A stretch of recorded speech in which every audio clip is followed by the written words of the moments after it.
Hey, what's up, everybody? Video 44 coming at you with another video. All right, so I see a little bit of reaction on what Anthony Davis was describing as a wrist injury that he was playing through last year, and the overall sentiment is pretty much people don't want to hear it. They look at it as an excuse.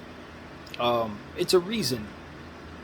It's an actual reason. It's a reason for his shooting woes. It's a reason why he didn't play as much, etc. So excuses, reasons, sometimes they can be one and the same, and sometimes it's necessary that we know these reasons. So you got to take the excuse moniker, I guess, that comes with it. This is the thing, though. I think Anthony Davis, the one thing that I read there that really stuck with me in one of the comments said, that's all the more reason why you shouldn't have been selling for jump shots. It's absolutely true, man. When you have a wrist injury like that and you're a big man, the last thing you want to do is take so many shots away from the paint. You kind of want things to be closer to the rim.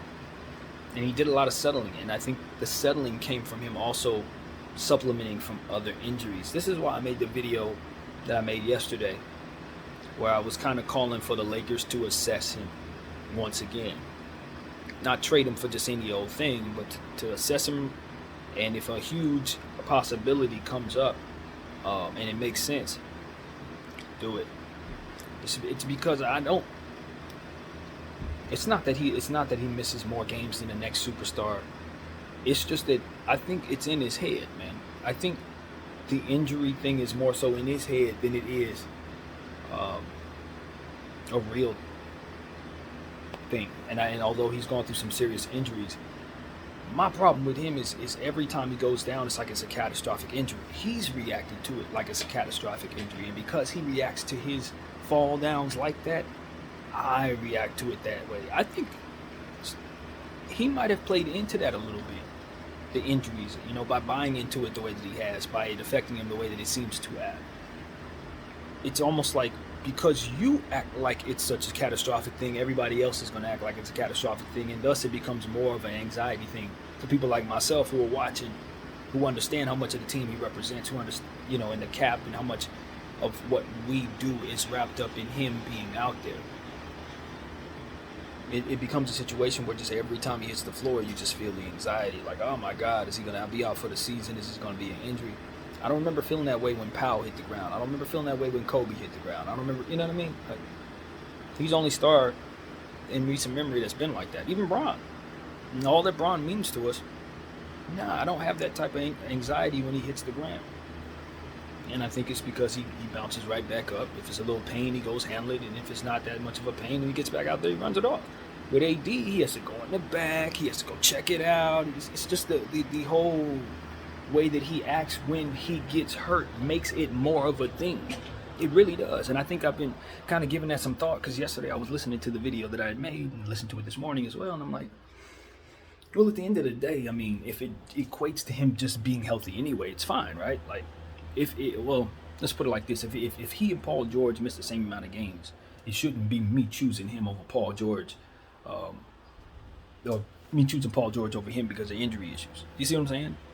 But I think the emphasis on his injuries come from how it's both presented to us, since everybody knows he has these issues. It's presented as if he's injury prone, and that's the conversation.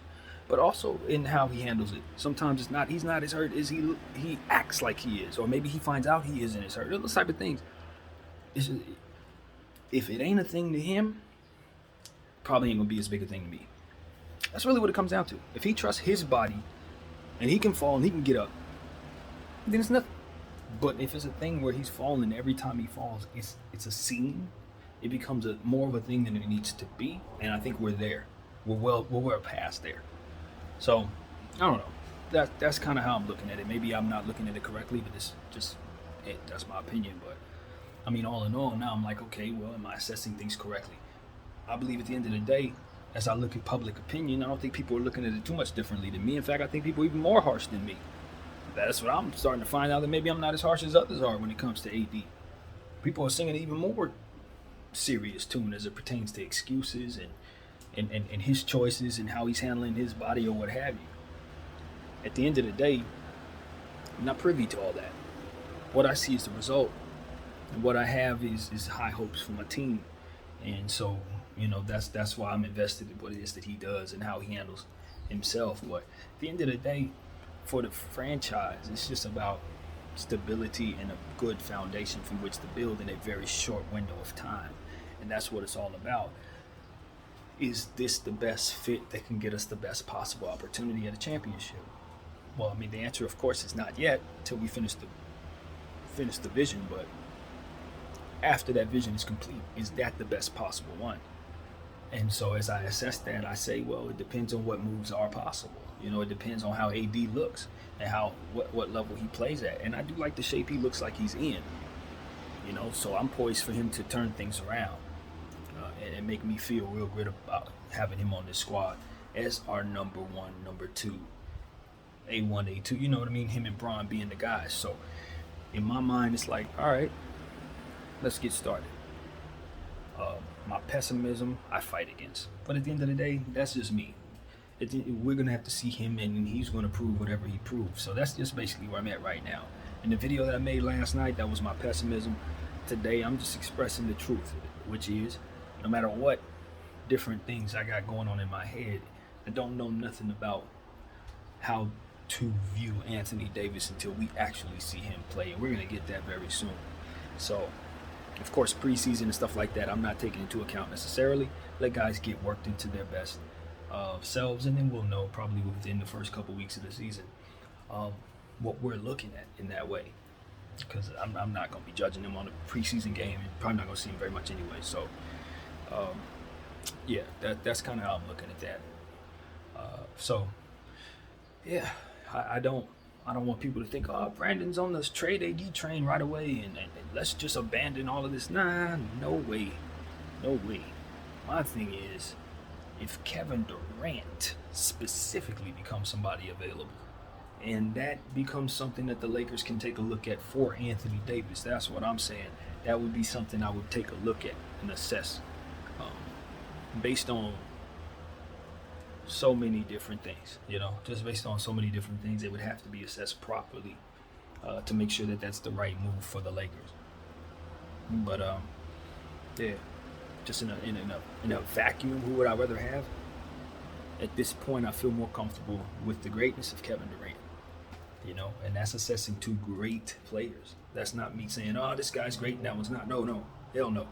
We're talking about players that have both comfortably sat in the top 10 for the majority of their careers. Although AD has been teetering in there, he's still lumped in that top tier group and is a top 75 Hall of Fame player. So I don't, you know what I'm saying? I'm not looking at AD like, oh my God, we just got to get rid of him, or oh, he's not going to get. No, man. No, his price tag is basically Kevin Durant. And that's basically what I'm saying. You know what I mean? If I can get KD, I'm going to want that done. But it does then become a thing about chemistry, truthfully. And when I was talking last night, that wasn't what was in my head. Another thing is, there's been certain things that I've said recently that may have contradicted certain things that I said in the past, and I think I just need to revisit certain old opinions so that I can remember certain things that I thought and hung my hat on in the past. You know what I mean? Because that's something I noticed. I was like, nah, that doesn't happen. But anyway, so if you've caught that, I have too. Just got to catch up and revisit old thoughts. But at the end of the day, as it pertains to this, Anthony Davis is a great player. I don't view him as less. And I want him to live up to what it is that we expect, I really do.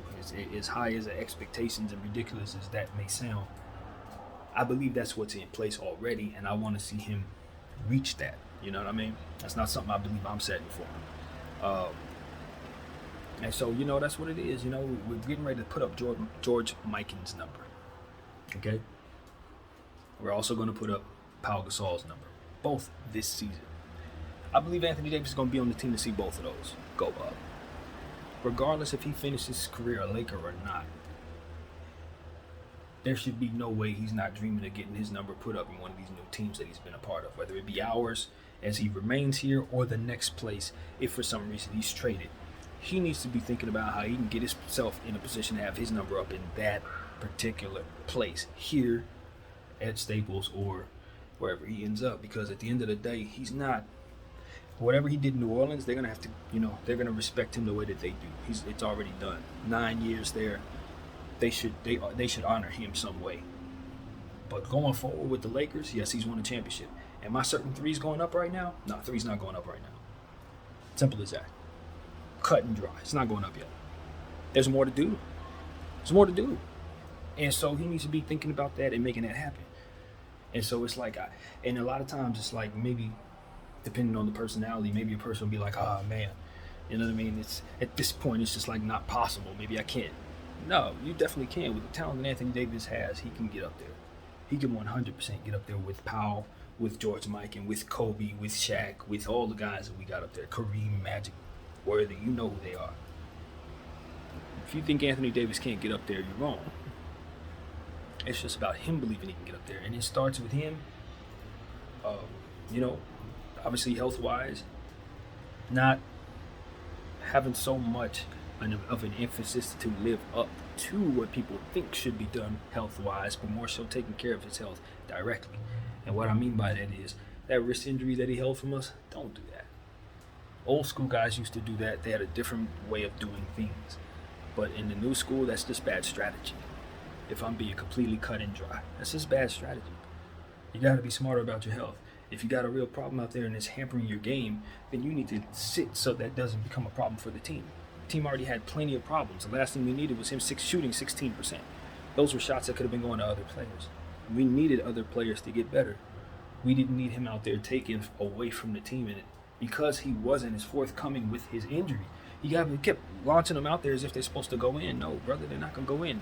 The wrist is screwed. The mechanic is screwed. So that's just the type of thing, like, and don't get it twisted. I used to complain about Kobe the same way. This ain't an Anthony Davis specific topic. My thing is, the body needs to be able to function properly in order to execute properly. It's not just about mind over matter as it pertains to your mechanics. If your body's not moving the way it's supposed to, then the mechanics that you're using are just going to flake out. It's not going to work. And so that's what we saw out there. And it's just like, I'm disappointed that, not that he's using it as an excuse now, but that he didn't manage it properly. You know what I mean? Like, what? I just want to see athletes not do stuff like that. You know what I mean? And make it myself.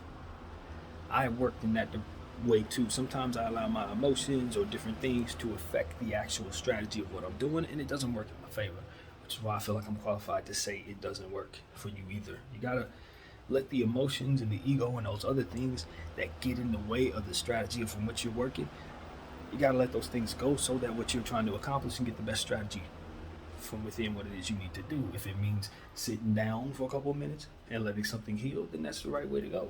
Not adhering to the pressures of others who are not thinking about strategy, but more so thinking about applying pressure to you for reasons that ain't got nothing to do with what you're doing. AD must stay healthy. Why? Because people are watching us say this and we know that's what they want to hear. It ain't got nothing to do with AD getting healthy. AD needs to sit back, assess what makes him healthy, and do that so that he can execute the best version of himself. Then that affects what they say about him because he's playing best. If he backs himself into a corner by not taking care of his health, by not taking care of the things that matter to make him be able to function properly, then he's just fueling them himself. Backing himself into that bad energy, backing himself into that bad critique by not taking care of what he can control.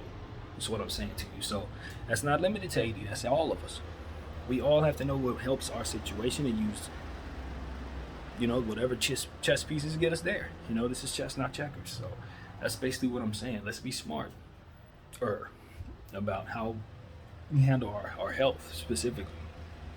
If something needs to be addressed, your body is your money if you're an athlete. So it stands to reason why you would do what you need to do. Simple and plain. So that's what I'm about in regards to that. I listen to the old school guys say, "Oh, we're gonna pull through it. If it ain't falling off, then no, because you're gonna hurt your team. You're gonna go out there and not be able to do what you need to do, and you're gonna be a weak link that the defense can attack. It's that simple. It literally becomes that. When you're injured, you're hobbled, you can't affect what it is that you need to positively. And then you overcompensate, and it just becomes a bad situation. That can trickle down to people's attitudes and aura. Now the next guy's sitting there saying, why are you playing this hurt dude instead of playing me? He comes in, he ain't focused. It's like it's a lot of stuff that gets affected by that you really don't even take into account a lot of times. But if you're a leader and you're trying to win a championship, you had better. Simple as that. You had better. So as a leader of this team, Anthony Davis, he needs to first make sure he's right. And if he's going out there at half mast or thinking the wrong way about how to handle his injuries, it does what it did. It does what it did. You get the results we had, you know? And it's not limited to that, but when you consider how much of what we did was wrapped up in him being right, it is limited to that, to be completely honest with you. So that is also something I want him to kind of learn from, you know? Literally learn from, and just kind of hey, if the injury comes, bro, we're going to say what we got to say. The best thing you can do is make damn sure you're 100% healthy when you get back out there, regardless of what we have to say, because that's what we're going to be assessing. Not what comes out of our mouths, but how you look next time we see you. Simple as that. So that's what the athlete needs to assess as well, how best to look his best out there. So that's what I want to say, man. That is what I want to say. You know, conditioning, man. Conditioning is everything. Look at a guy like Zion Williamson. The weight that he's lost, of course, a lot of that's baby fat just coming off his face. But homie looks like he's changed everything over the last 18 months and has done all the things that you would want to see him do in making his body his best self. And judging by what I've seen from him in the past when he hadn't even done that yet, Zion Williamson is going to be an all-star this season. He may end up being the most valuable player candidate this season. And it depends on how things are structured on his team, obviously how his team does, obviously how quickly he takes to be in the NBA floor once again. All that stuff has to come into play. And then he has to learn himself, of course. You know what I mean? He's still a young player, but if he puts it all together, what he can do physically can rival Giannis or anybody else, honestly, when he's in his best shape. His genetics going to take over at some point, so you know, I'm keeping an eye on that guy. Zion is a prime example of somebody who has shown us that he could turn it around. You take, like I said, about 2 years and just turn your whole situation around, 18 months, whatever. You can reinvent your body. And when you do that, everything else will take care of itself. Simple as that. You know, and what I've seen in life, just in my own way, is once your body starts giving you more, then it's easy to take on the responsibilities of the art form. Like, you need to be there, and there. You're not thinking about your body. Your muscles can get there quicker and all that stuff. You just become a better piece on the floor. That's just what I understand about getting in shape. So yeah, man, the better shape you in, the more you can do for yourself and for your team. So yeah, man, that's why you sacrifice on those meals. You know, even though they taste nasty, you eat them. You do what you have to do to make sure that your body is straight. Put in the hard work, especially when you don't feel like it. All that good stuff makes you the best possible conditioned person you can be, whether you're an athlete or not. So that's what I preach, and that's what I try to practice. With that being said, I'm gonna get to it, man. I'm gonna listen to what I got here and start working out. You know, get my stretch on and all that good stuff. And you know, I just hope that you know, whoever finds this and listens to this, if they know these athletes, send this to them. You know, this is a motivational thing. You know, for me, I'm older than all those guys. I'm about 38 years of age. So at this point, you know, having started off a heavy person, I missed an opportunity to see myself at my best when I was at my youngest, to know what I would have looked like in my athletic peak. I would have never saw it. You know what I mean? So for those who have that opportunity, keep it up. You know, take advantage of the youth, because it doesn't stay with you. And, you know, do what you can to capture that in the moment that is last, you know. So that's what I got to say, man. That's what I got. My name is BDL44. I thank you all for watching. I'm out.